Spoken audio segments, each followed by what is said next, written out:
Bonjour à toutes, bonjour à tous. Nous sommes le 2 septembre 2018. 2018. Ce soir, j'aimerais vous parler d'un sujet très simple. J'aimerais vous dire qui je suis et ce que je fais. Je m'appelle Philippe Alexandre Gendroc. Pourquoi je m'appelle Philippe et pas Alexandre? Parce que ma maman ne voulait pas qu'on m'appelle Alex. J'ai jamais vraiment aimé Philippe. Mais c'est comme ça.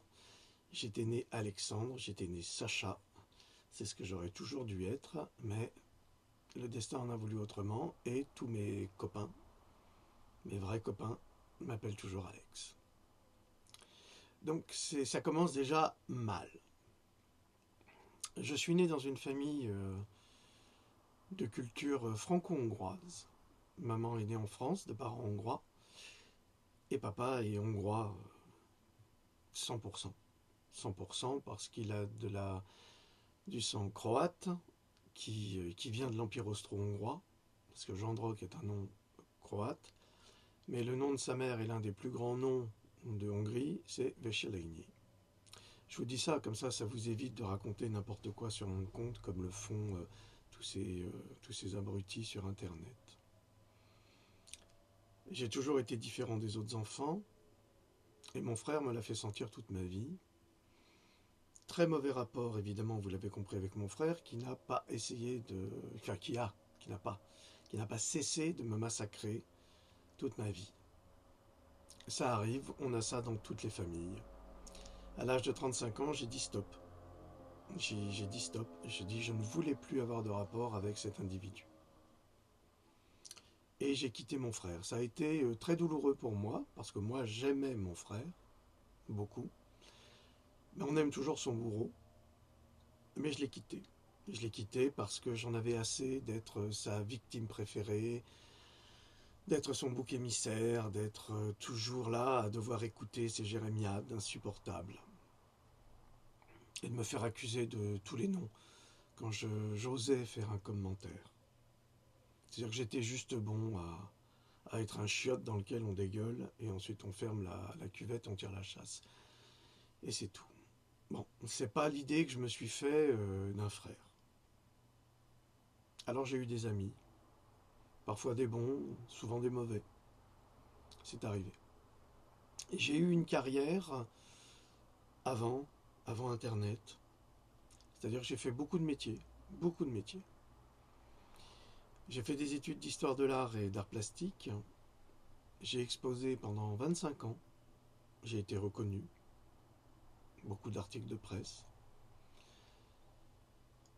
Ensuite, j'ai changé de voie. Parce que je pense que j'avais tout dit dans ce que je faisais.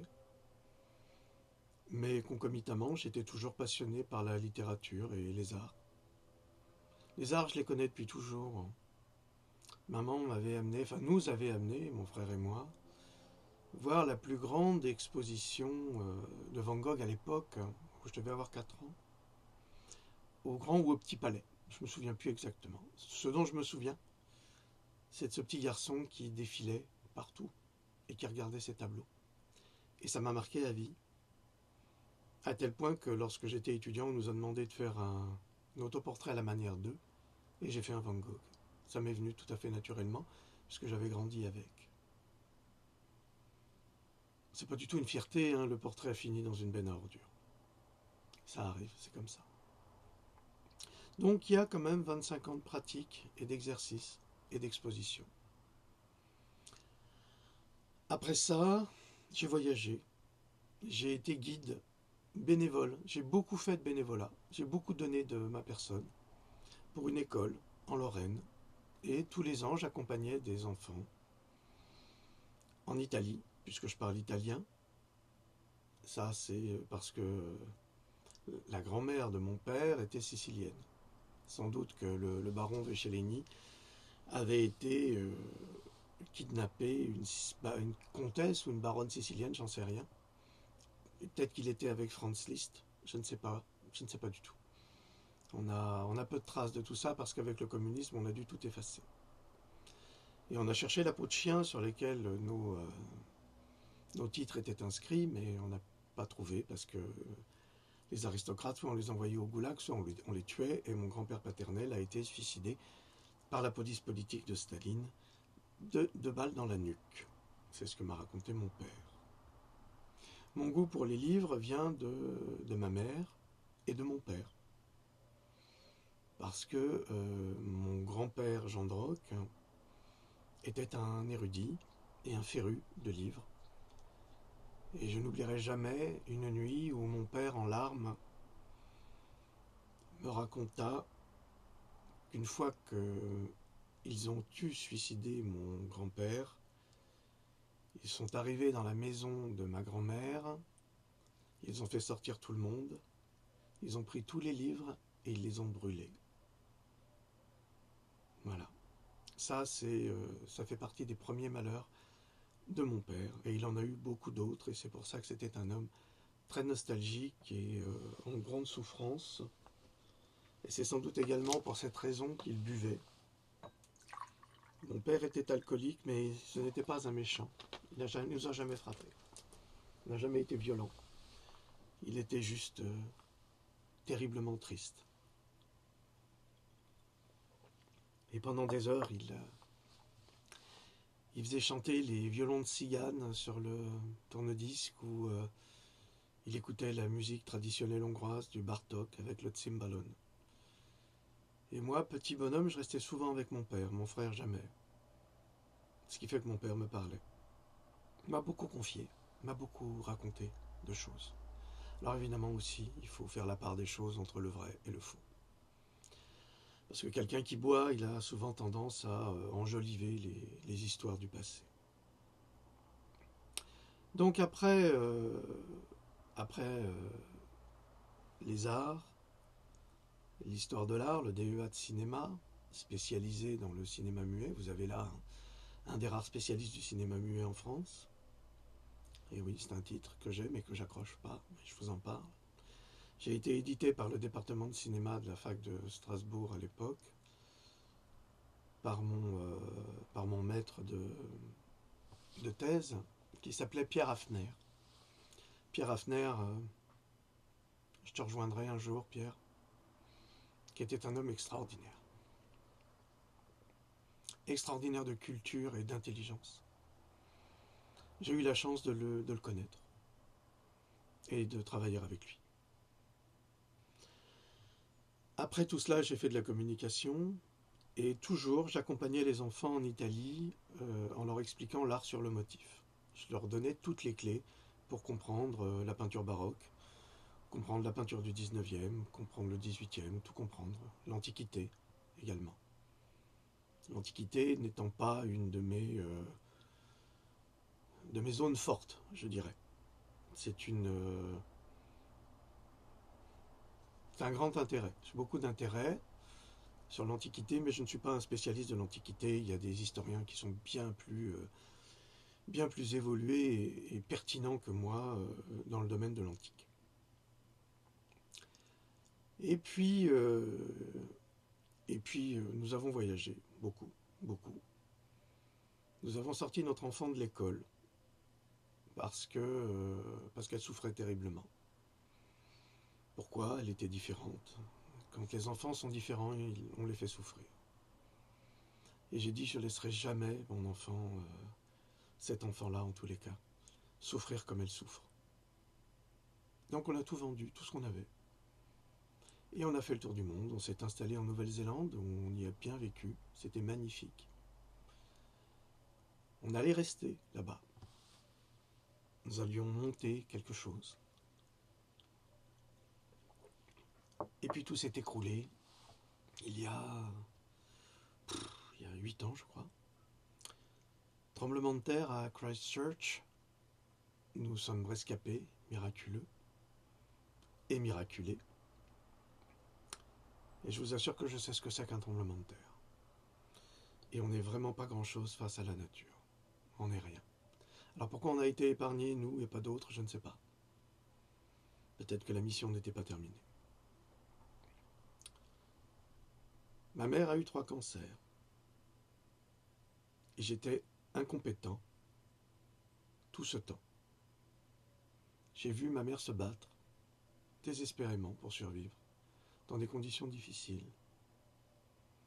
Je l'ai aidée tant que je pouvais, j'ai toujours été près d'elle, toujours. Ce qui n'est pas le cas de mon frère. C'est quelque chose qu'il aura à régler avec le Tout-Puissant, pas avec moi.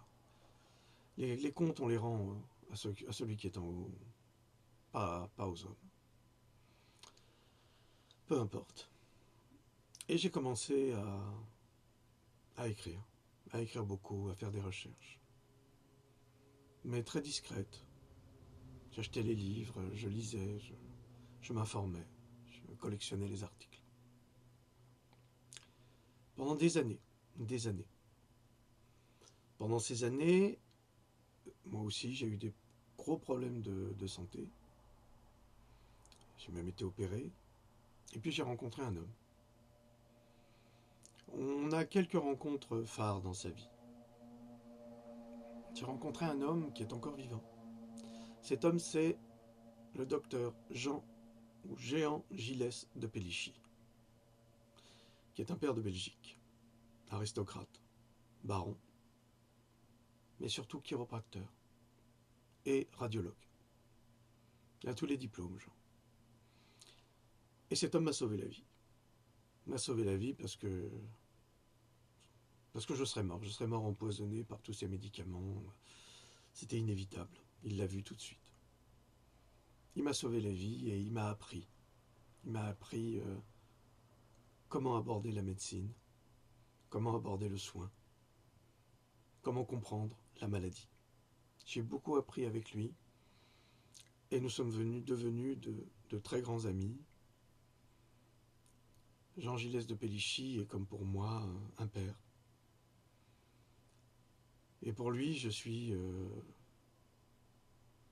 un grand ami. Quand nous parlons ensemble, c'est ce qu'il y a d'extraordinaire avec cet homme, car ce n'est pas simplement un médecin, c'est un érudit comme j'ai rarement vu. Il a tout lu, il sait tout, par cœur. Maintenant, il est âgé, donc sa mémoire est parfois défaillante quand il est fatigué. Mais quand il est en pleine forme, mon Dieu, quel bout en train, quel plaisir de parler de tous les auteurs français, italiens, étrangers, américains. C'est un génie absolu. Il connaît tout, c'est extraordinaire.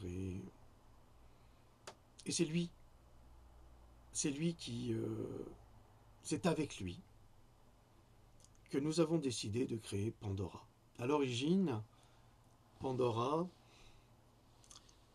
n'était qu'un feuillet de 40 pages à mettre dans sa salle d'attente pour informer le public, pour informer les patients de ce que c'était que la médecine allopathique, des autres ouvertures qui pouvaient exister dans la médecine, et elles étaient vastes.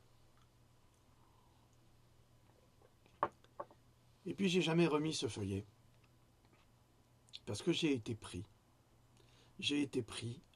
par l'étude.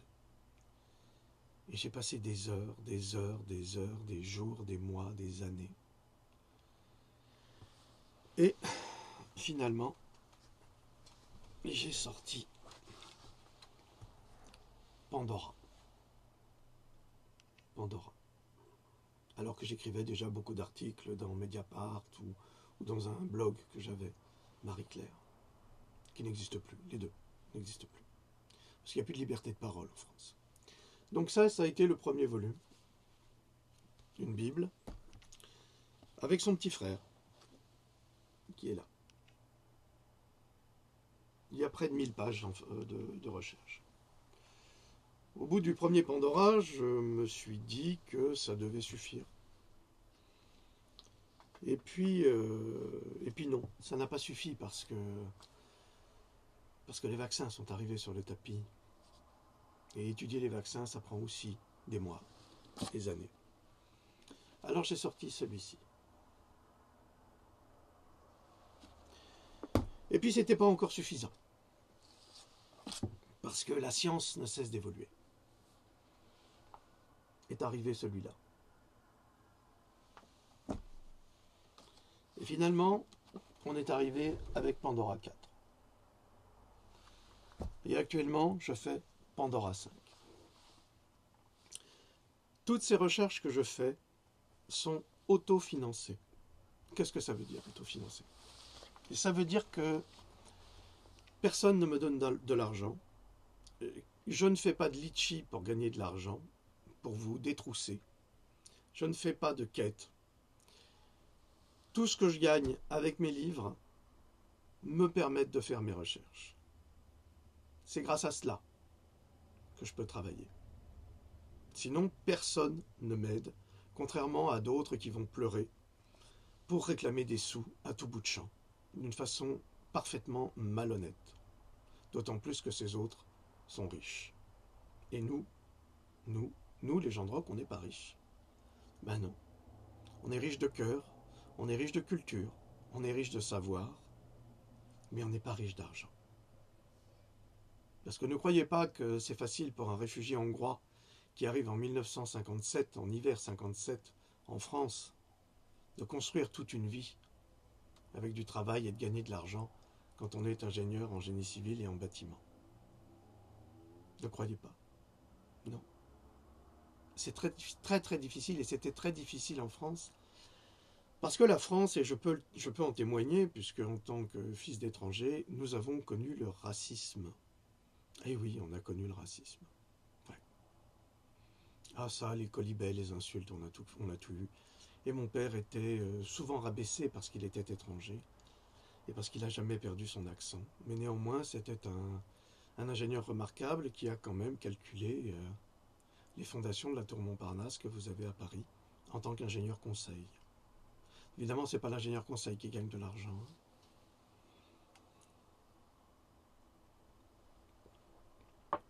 Donc nous, on n'a pas de matelas. On n'en a pas besoin.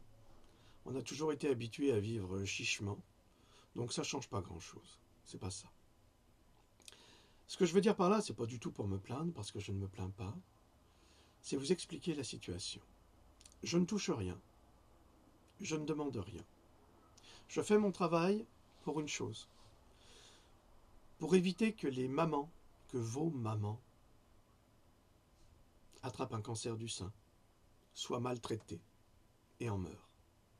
Je fais mon travail pour que les enfants, vos enfants, ne souffrent pas à cause des vaccins, ne tombent pas malades à cause des vaccins, ne développent pas de cancer à cause des vaccins.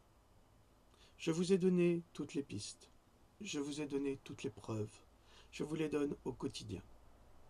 Je me bats pour la vie de tous les enfants du monde, qu'ils soient chrétiens, qu'ils soient juifs, qu'ils soient musulmans, bouddhistes, animistes. Je ne vois aucune différence. Qu'ils soient noirs, qu'ils soient arabes, qu'ils soient hindous, qu'ils soient indo-européens, qu'ils soient indiens, quels qu'ils soient, tous les enfants doivent être sauvés. Je fais ce travail quasiment bénévolement. Je vous offre des vidéos d'information capitale sur votre santé. Je vous les offre gratuitement, je ne vous demande rien. Je fais tout ce travail de recherche. Pour une vidéo, en général, il faut 3 jours de travail, 3 jours de recherche. C'est pour ça qu'elles sont très sérieuses, ces vidéos.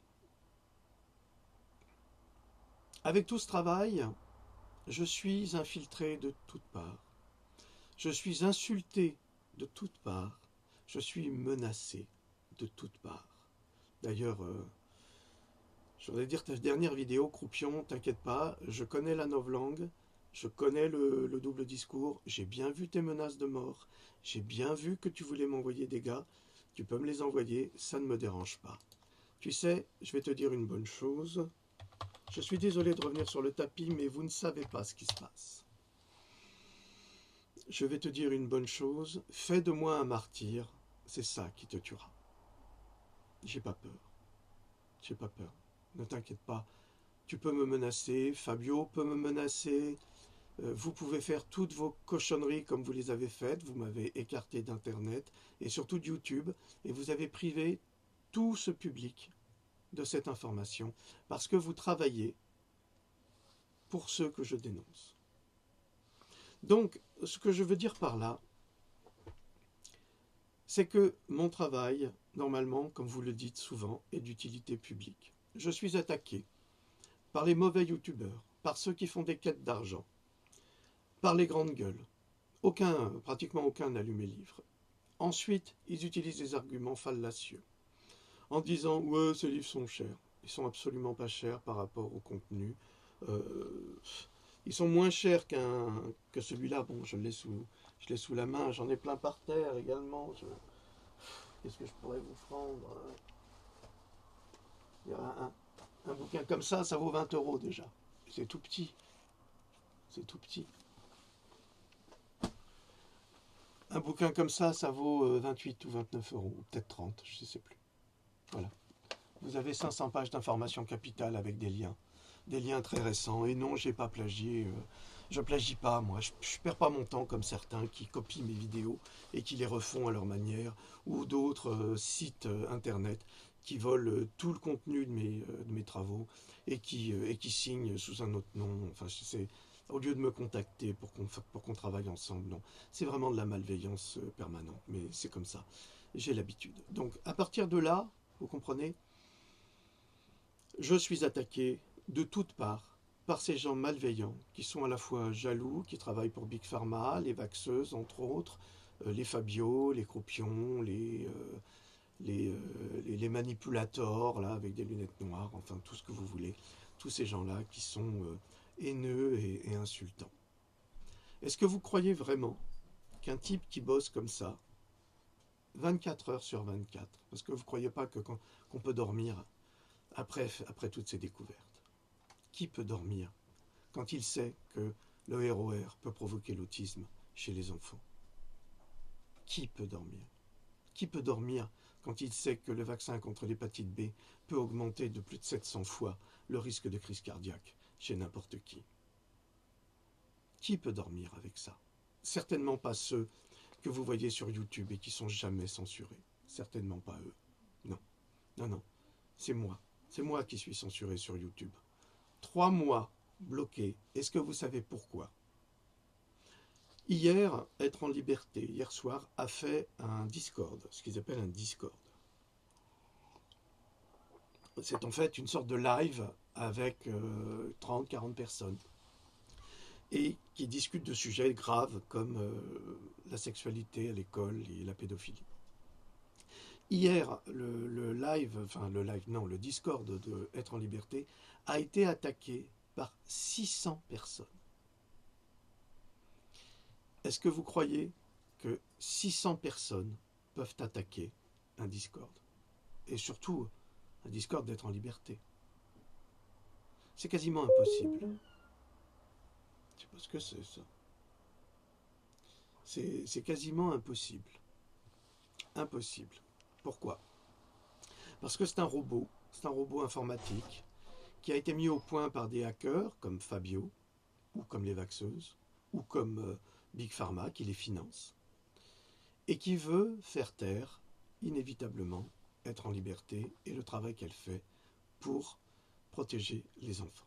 Elle n'est pas la seule, hein. Elle n'est pas la seule. Vous avez une historienne remarquable qui s'appelle Marion Sigaud, qui a débunké aussi la supercherie. Vous avez également Ariane Bilran, qui a fait un remarquable travail sur l'imposture des droits sexuels, un livre que je vous recommande parce que je trouve que c'est une œuvre magistrale dans le sujet, magistrale. Vous avez Farida Belhoul qui se bat également dans son mouvement. Je regrette simplement que ces 3 personnes volontaires n'arrivent pas à s'entendre. Mais ce n'est pas mon combat, celui-là. Mon combat a été de défendre Être en liberté parce que je crois en elle, parce que je la connais, parce que je sais que c'est une femme scrupuleusement honnête, qui ne gagne rien comme moi. Elle ne gagne rien. Ce qui n'est pas le cas de Madame Belhoul, qui est quand même salariée de l'Éducation nationale. Donc elle n'a pas de souci à se faire. Mais Corinne, elle travaille. Elle travaille comme moi, je travaille. Et nous ne gagnons rien à nous battre. Et parce que nous ne gagnons rien à nous battre, nous sommes les seuls qui soyons vraiment victimes des attaques. Bon, en ce moment, Farida est un petit peu touchée. Ariane n'est pas touchée du tout, mais il faut dire qu'Ariane est loin, et elle a porté plainte contre Le Monde, contre le journal Le Monde, pour diffamation évidemment, puisqu'ils disent n'importe quoi, et elle a raison, et dans cette croisade, je la soutiens, puisque je soutiens le droit et la vérité. Ce que je veux vous dire par toute cette histoire, c'est que nous nous battons pour vous sans rien vous demander. Et malgré tout, vous qui nous soutenez moralement seulement, vous laissez faire. Vous laissez faire tous ces truands, tous ces gangsters, tous ces menteurs, tous ces fabricants de fake news, comme l'a fait Christophe Croupion dernièrement, en me traitant d'escroc, en dénigrant le travail que je fais, alors que c'est que de la science. Donc il dénigre la science. Vous ne faites rien, vous assistez, vous attendez qu'on se tape sur la gueule, et puis vous venez nous donner des leçons de morale. En nous disant, laissez tomber, monsieur Gendroc, écoutez, ça, c'est le travail de toute une vie. Est-ce que vous croyez que je vais laisser tomber parce qu'un médiocre, un bobo parisien, un médiocre, me fait des menaces de mort, et parce qu'il est jaloux d'un succès qu'il n'aura jamais, parce qu'il est trop imbu de lui-même, et pas que lui, hein. Il y a Alixator, pareil, qui a fait exactement les mêmes remarques, en étant dégoûté d'avoir acheté mes livres, le pauvre. Ça a sauvé ses filles, mais c'est pas grave, c'est pas grave. C'est ça aussi qui est important. Toute cette hypocrisie, tout ce mensonge, toute cette flagornerie. Et vous les dénoncez pas. En revanche, eux, ils ont des équipes, comme les vaxeuses d'ailleurs, qui sont les pires racailles d'Internet, auxquelles se sont associées les personnes nommées, susnommées. Et eux, ils ont réussi, avec leurs robots et leurs saloperies, à me bloquer. Alors moi, je vous appelle, si vous voulez que nous continuions à vous informer, parce que c'est de l'information gratuite. Et pourquoi est-ce qu'on vous informe? Et je reviendrai à ça après. Souvent vous me demandez, mais qu'est-ce qu'on peut faire pour vous aider? Signalez ces gens-là. Signalez-les. Faites-les bloquer par YouTube, comme ils nous ont fait bloquer. Faites ça en groupe ou j'en sais rien, mais bloquez-les tous les jours, pour incitation à la haine, il y a plein de prétextes qu'ils ont utilisés eux-mêmes. Donc, bloquez-les. Bloquez-les pour que nous puissions travailler. Je vais vous communiquer bientôt une liste de tous ces gens qui nous attaquent. Alors, c'est pas grave, parce qu'ils vont changer de nom après. Ils sont lâches, ils ne donnent jamais leur nom. Moi, je donne mon nom. Ah, ça, c'est pour répondre au petit Antoine, là, Zébulon. Ne viens pas faire ta petite morale, s'il te plaît, mon garçon. S'il te plaît. D'abord, tu fais tes preuves. Hein? Tu fais tes preuves, t'arrêtes d'imiter les gens, tu fais tes preuves. C'est-à-dire que tu montres que tu vas apporter quelque chose à cette humanité en leur donnant quelque chose de concret, pas des faux espoirs. Ça ne sert à rien. Et surtout d'avoir ce discours lénifiant, en New Age, parce que c'est exactement ce que vous faites tous. Vous essayez de séduire les gens. Moi, je n'ai pas besoin de séduire les gens. Moi, je les informe. C'est la seule différence. Alors, signalez tous ceux qui nous attaquent, tous ceux qui attaquent Corinne, tous ceux qui attaquent Ariane Bilran, tous ceux qui attaquent Farida Belhoul, tous ceux qui se battent pour essayer d'informer la population. Et moi-même qui suis victime de très très violentes attaques que vous ne savez pas, parce que je ne suis pas comme un certain bobo parisien qui se plaint et qui geint tout le temps, qu'il lui faut de l'argent ici, alors qu'il a un paquet de billets. Donc arrêtez tout ça, arrêtez, dénoncez-les, dénoncez-les. Vous ne pouvez pas continuer à nous faire croire que vous nous suivez si vous ne nous supportez pas. J'ai 1131 amis sur Facebook. Depuis 3 semaines, je sais exactement quels sont les amis que j'ai et ceux que je n'ai pas. Alors, j'ai pas eu le temps de faire le ménage, mais je vais le faire. Je n'ai pas besoin de vous comme ami si vous n'êtes pas capable de comprendre la situation et si vous n'êtes pas capable non plus de nous aider quand nous avons besoin d'aide. Parce que, je ne sais pas si vous vous rendez compte, mais Corinne et moi-même, nous sommes seuls. Nous sommes seuls face à une organisation criminelle qui s'appelle Big Pharma, qui finance tous ces gens que vous croyez financer avec des litchis, parce qu'ils sont payés, hein, tous ces gens-là. Ah, ils font pas ça gratuitement, vous rigolez. Parce qu'ils prennent beaucoup de risques. Bon, ils sont cachés. Mais s'il y a des hackers parmi vous qui ont des enfants, au lieu de travailler contre nous, pourquoi vous ne venez pas nous aider? Ah, ça, nous, on ne peut pas vous payer. Non. Mais tout ce qu'on vous donne déjà gratuitement, c'est pas énorme pour sauver vos parents, pour vous sauver la vie, pour vous aider à mieux vivre? C'est pas suffisant tout cela? Non.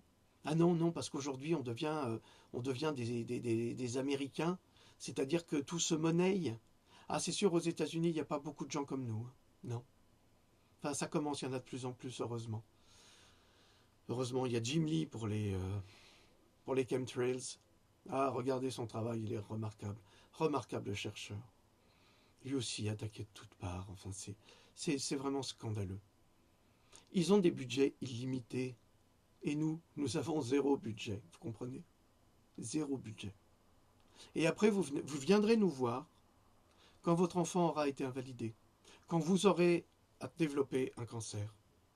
Vous viendrez nous voir pour nous demander de l'aide alors que vous ne nous en avez jamais apporté.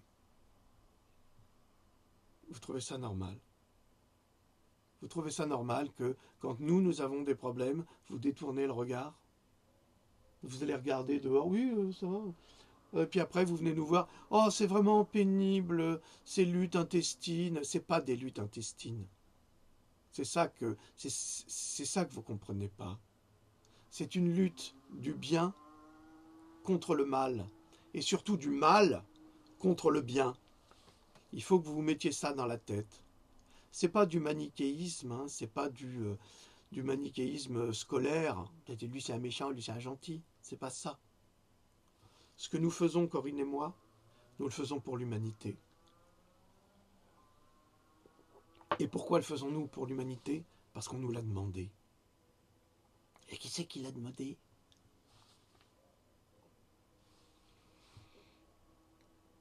Ouais. Et les autres?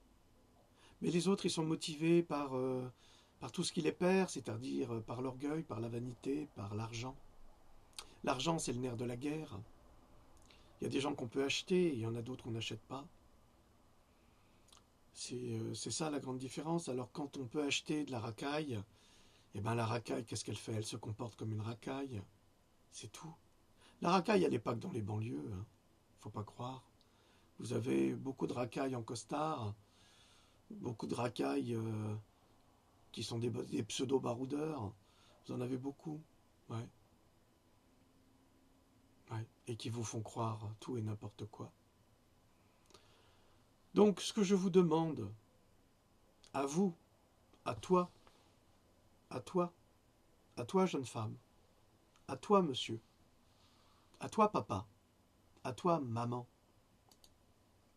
ce que je te demande, c'est de venir nous soutenir un tout petit peu en dénonçant régulièrement toutes ces vidéos obscènes, insultantes, mensongères nous concernant, Corinne et moi. Et même Ariane, hein, parce que Ariane Bilran, son travail est indiscutable. Indiscutable. Même le travail de Madame Sigaud, indiscutable. C'est ce que je vous demande. Venez nous défendre à chaque fois que quelqu'un fait une vidéo sur nous, parce que vous n'imaginez pas, nous n'avons pas le temps, nous qui sommes des chercheurs, enfin moi je suis un chercheur, je n'ai pas le temps d'épuiser Internet pour chercher toutes les saloperies qui sont dites sur mon compte. Et je vais être grossier, mais les crétins et les imbéciles qui m'envoient des vidéos sur mon compte en faisant semblant de dire « Ah, j'ai trouvé ça, j'ai pensé que ça vous intéressait. » Espèce d'imbécile, si tu crois que ça m'intéresse. C'est pas ça qui m'intéresse. Ce qui m'intéresse, c'est que tu m'envoies un article que j'ai pas lu, par exemple.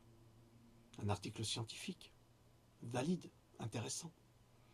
Pas une vidéo de moi, mais qu'est-ce que j'en ai à faire que tu m'envoies une vidéo de moi ou une vidéo de Croupion pour me dire regardez ce qu'il dit de vous. Mais je sais très bien ce qu'il dit de moi. Vous comprenez? Arrêtez d'être idiot à ce point-là. Ou malveillant, parce que c'est souvent une forme de malveillance. Je vous signale que les vaxeuses ont déclaré, nous avons des copies d'écran, heureusement j'ai quelques amis qui font ce travail-là, qui ont déclaré on va le pourrir ce mec, on l'a déjà éliminé, on va le pourrir. On va le pourrir. Non, ils n'ont pas dit on l'a déjà éliminé, mais on va le pourrir. On ne le lâchera pas. Vous avez des roquets, les chihuahuas, là, qui courent après un berger allemand. On va pas lâcher, on va pas lâcher, on va pas lâcher. Voilà, c'est tout ce que c'est. Et ils sont dans l'insulte, ce sont des psychologues la plupart du temps. Je reconnais souvent mon frère là-dedans, qui m'a trahi comme un sale type qu'il est. Malheureusement, je suis désolé d'en parler, mais enfin j'ai les preuves. Hein. Elles ont été publiées. Et il continue et il s'acharne dans sa bêtise et il s'acoquine avec la pire racaille. La pire. C'est une désolation. C'est pas une désolation pour ce qu'il me fait. C'est une désolation parce qu'il m'empêche de travailler pour vous. Parce qu'il considère que tout le travail que je vous ai montré, ça ne vaut rien. C'est son avis. C'est son avis, j'ai rien à dire là-dessus. Il a le droit d'avoir un avis. Mais qu'il le garde pour lui, ce qui serait quand même plus intelligent pour un docteur en psychologie. Donc, venez-nous en aide, dénoncez ces gens sur Facebook, dénoncez ces gens sur YouTube, bloquez-les, faites-les bloquer. Vous ne pouvez pas continuer à laisser agir ces malfaisants qui nous empêchent de travailler. Alors si vous voulez que... Là, les gens me disent, on ne vous voit plus, monsieur Gendroc, sur YouTube. Ben oui, vous ne me voyez plus, c'est normal, vos meilleurs amis m'ont fait bloquer. Pour 3 mois. Alors après, ils disent, ouais, il ment. Pour l'instant, la chaîne, elle est toujours active. Mais jusqu'à quand? Alors ils en profitent pour faire bloquer les vidéos. Bon, pour l'instant, la vidéo sur la vitamine C existe encore et grâce au ciel, elle a sauvé des milliers et des milliers de personnes. Et je suis très heureux pour ça. Parce que ça a aidé beaucoup de monde et c'est très important. Je vous ai donné la référence du livre également, donc vous pouvez l'acquérir de sorte que ça va vous aider à vous soigner. Alors, il y a aussi des petits salopards sur Amazon d'ailleurs. Des petits salopards qui ont acheté le livre du docteur Lévy, qui ont attendu qu'il soit plus en stock et qui l'ont mis en vente d'occasion à 290 € par exemple. C'est un scandale. C'est un scandale ce qui se passe sur Internet. Et moi, j'ai prévenu les gens qui m'ont dit « Mais il est trop cher, ce livre. » Mais bien sûr qu'il est trop cher. Bien sûr, commandez-le dans une librairie, il n'est pas interdit. Pas encore. Donc, je vous en prie, venez à notre aide, parce que nous en avons besoin. Pourquoi? Parce que nous ne pouvons pas passer notre temps à faire des vidéos pour répondre aux calomnies, aux fake news de M. Croupion, aux insultes des vaxeuses. On ne peut pas, on peut pas. On peut pas. Si vous voulez que je continue mon travail, moi je ne fais pas des litchis, hein, ou des poiris, ou des pommis, ou je sais pas moi, je savais même pas que ça existait. Je savais même pas que ça existait. Le seul qui m'en ait parlé, c'est le fameux Fabio, quand il était rentré en contact avec moi, c'est ce cybercriminel. C'est lui qui m'en avait parlé. Et ça m'avait surpris, je me dis, ah bon, les gens font la quête comme ça, puis on leur donne de l'argent? Ah oui, oui, il me dit, oui, ça marche très bien. Donc il a organisé ça pour tous les autres. Et ça marchait très bien pour eux, ils avaient beaucoup de rentabilité. Alors c'est sûr, je pourrais mieux vivre, ça, je pourrais m'acheter plus de livres, c'est vrai. Je pourrais m'acheter plus de livres, je pourrais m'acheter un meilleur écran, je pourrais m'acheter un autre ordinateur, je pourrais m'acheter plein de choses hein, avec des trucs comme ça. Mais moi je sais ce que c'est que la vie, je sais ce que c'est que d'aller faire ses courses, je sais ce que ça coûte, et je ne me vois pas abuser de la gentillesse des gens qui travaillent à l'usine, à plier de la tôle tous les jours, ou qui se lèvent tôt le matin pour aller prendre leur service dans le restaurant. Il faut acheter tous les légumes, il faut aller au hall, il faut tout préparer. Puis après, il faut préparer le repas de midi, les couverts.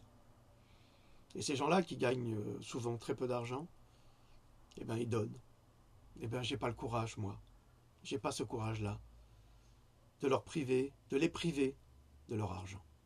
Parce que la vie est trop difficile. Trop difficile. Alors respectez-vous, respectez mon travail. Si vous l'avez lu, toute critique est constructive, je vous en prie, la porte est ouverte. Si vous ne l'avez pas lu, taisez-vous. Taisez-vous, ne dites rien, c'est mieux comme ça. Alors je vous ai dit tout à l'heure, pourquoi on a eu cette mission? Eh bien parce qu'on a été appelé, parce qu'on a eu une expérience que d'autres n'ont pas eu la chance d'avoir. Est-ce que vous croyez que Saint François d'Assise, il est passé de soldat à moine franciscain d'un seul coup?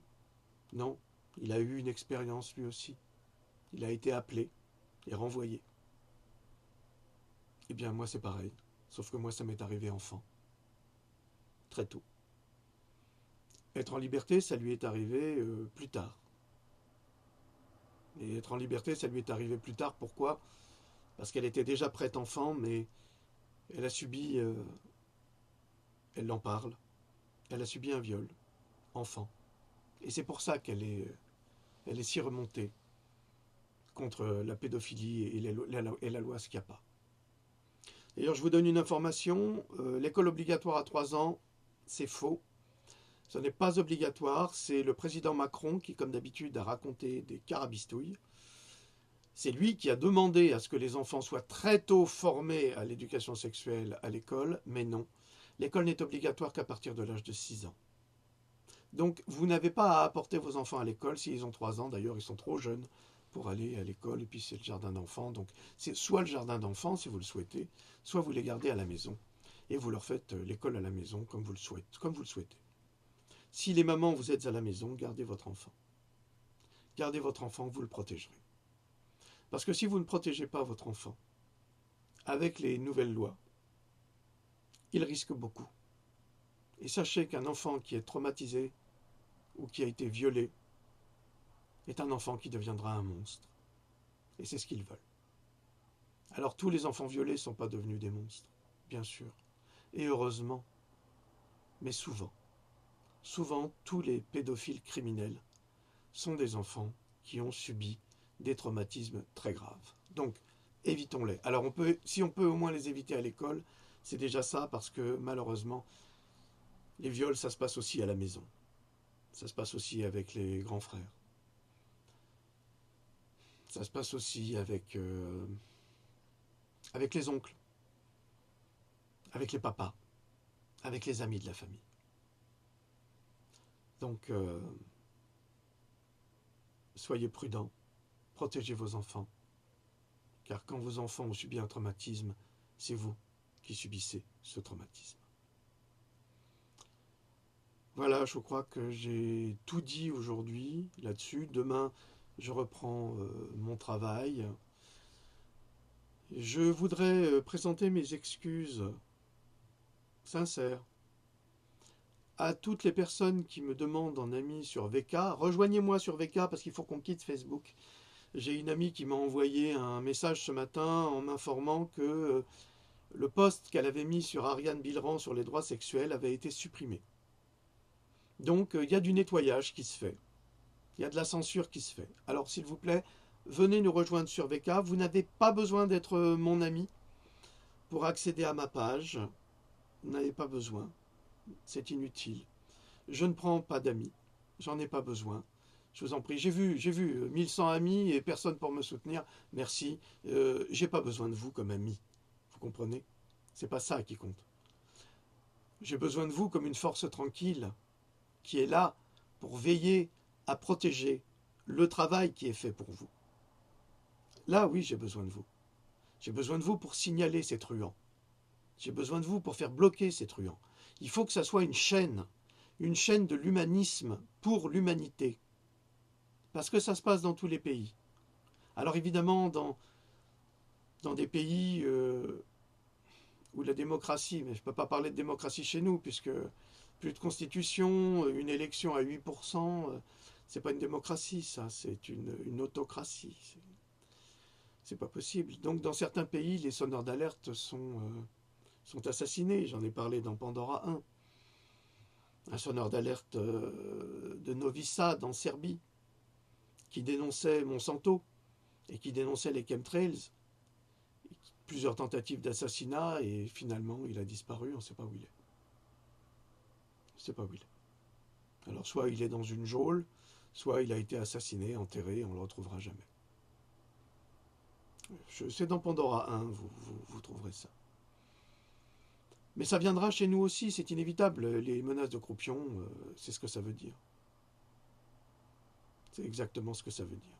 Alors, c'est ce qu'on appelle la novlangue, c'est le double discours, c'est le subliminal, et cet homme-là a été dressé à ça. Il est très fort pour ça, pour vous faire pleurer, pour vous influencer. Essayez de l'écouter sans le son, vous verrez, vous découvrirez tous les tics, vous trouverez tous les mensonges. Puis après, vous remettez le son, puis vous allez vous apercevoir de la vérité. Et c'est valable pour tout le monde. Faites ça avec moi aussi, hein. Il faut le faire. Parce qu'il faut que vous soyez persuadés qu'il y a ceux qui vous manipulent et ceux qui ne vous manipulent pas. Alors pourquoi moi je ne vous manipulerai pas? C'est la même chose. Alors faites exactement les mêmes exercices avec moi. Si vous trouvez que je ne suis pas sincère, si vous trouvez que je mens, eh bien vous le découvrirez bien. Et si ça vous touche au cœur, bref. Donc je vais reprendre ce que je disais. Je présente mes excuses à toutes les personnes qui m'ont demandé en ami sur VK. Il y avait des personnes importantes d'ailleurs, très importantes, hein, très médiatiquement importantes, auxquelles je ne réponds pas. Pourquoi? D'abord, je ne sais pas si ce sont elles, parce qu'avec le message des vaxeuses, c'est clair, tous des trolls. Donc je ne sais pas qui est qui, je n'ai aucune preuve.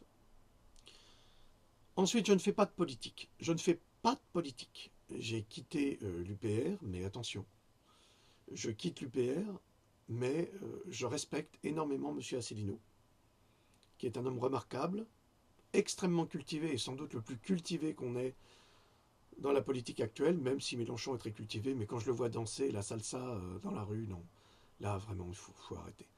Bref, donc j'ai quitté l'UPR, mais je respecte M. Asselineau pour ses compétences, en tous les cas, d'historien et d'analyste qui sont excellentes. Bon, je ne vais pas revenir pourquoi j'ai quitté, simplement pour la politique vaccinale qui, chez lui, était nulle et qui ne m'a jamais contacté alors que je l'ai beaucoup défendu pendant sa campagne. Mais c'est pas grave, j'en veux à personne, moi, vous savez, j'en veux à personne. Même pas aux méchants. J'ai pas de rancune pour ces gens-là, sauf quand ils s'attaquent à ma famille, c'est tout. Donc, je présente mes excuses à toutes ces personnes qui me demandent en ami et que je ne prendrai pas. Parce que je n'ai pas envie de reproduire le même sketch qu'avec Facebook et 1100 amis qui servent à rien en fait. Et je ne sais pas qui c'est. Et puis malheureusement, il y a des gens très performants. Très performants, mais après, quand on les accepte comme amis, après, on est jugé par un regard absolument imbécile. Tiens, il est avec lui, tiens, il est avec elle, tiens, il est ci, et puis on est jugé. Il faut cesser de juger les gens pour ce qu'ils sont. Il faut plutôt les juger sur leur travail. Jugez-moi là-dessus. Hein? Jugez-moi là-dessus. Jugez-moi sur des choses tangibles. Pas sur n'importe quoi, sur des fausses informations qui sont des fake news, qui sont dévoilées par des jaloux incapables et incompétents. Soyez sérieux, soyez didactiques. Donc voilà, alors pardonnez-moi mes amis de ne pas vous prendre comme amis. Ça ne vous empêche pas de voir ce que je poste. Ça ne vous empêche pas de commenter. Vous savez très bien que si vous dépassez les limites ou si vous êtes grossier, je supprime les posts.